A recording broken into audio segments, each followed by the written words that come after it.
తార్పాలిన్ లేకుండా ఇసుక భారీ లోడుతో వెళుతున్న కారణంగా ఇసుక జారిపడి రోడ్డు మీద ఎందరో అమాయకులు దెబ్బలు తగిలించుకుంటున్నారు. అందులో ఒక భాగం ఈ యువకుని చెయ్యి విరిగిన వైరం. ఇసుక పడిపోయినా రోడ్డు మీద బండి స్లిప్ అయిపోయి పడిపోయి చెయ్యి విరిగిపోయింది. ఆడికి వెళ్తే ఆపరేషన్ చేయాలంటారు. ఆపరేషన్ చేస్తే ఒక తిరగలేదు. ఎవరిని అడిగినా ఏం మాట్లాడలేదు. మా అందరూ నేను ఆపారు. ఆపి మాట్లాడదాం అని చెప్పి పెద్ద పెద్దలు ఫోన్ చేసుకుని వదిలిచ్చారు తప్ప ఏం చేయలేదు. ఇప్పుడు నీకు ఎంత అవుతుంది దానికి ఆపరేషన్ కి?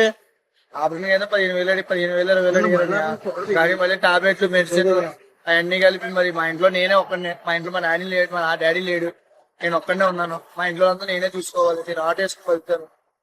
ఇప్పుడు మీది ఏ ఏరియా? అదే సెంటర్ పేరు బాలాజీపేట జంక్షన్ లో. ఈ లారీల విషయంలో చెప్పట్లేదు మీరు? లారీల చెప్పట్లేదు మీరు? నేను కూడా పేపర్ లో కూడా వేసారని ఇలా డబ్బులు ఇచ్చేస్తున్నాం అని చెప్పి పంపిస్తారు. నాకు కింద ఎవరెవరికి పెద్ద పెద్దలు ఫోన్ చేసుకుని మాట్లాడుకుని పంపిస్తారు అంత. మరి ఇప్పుడు నెక్స్ట్ ఏం చేయబోతున్నావు? ఎవరు ఏం చేయకుండా ఆపేమని ఎవరేం మాట్లాడలేదు. అందరూ వెళ్ళిపోయారు. మాకంటే మాకే ఎవరు దిక్కులేదు. మాకనే ఎవరో తేటలు కదా. మరి రోజు సుమారు ఎన్ని లారీలు తిరుగుతున్నాయి ఇలాగా?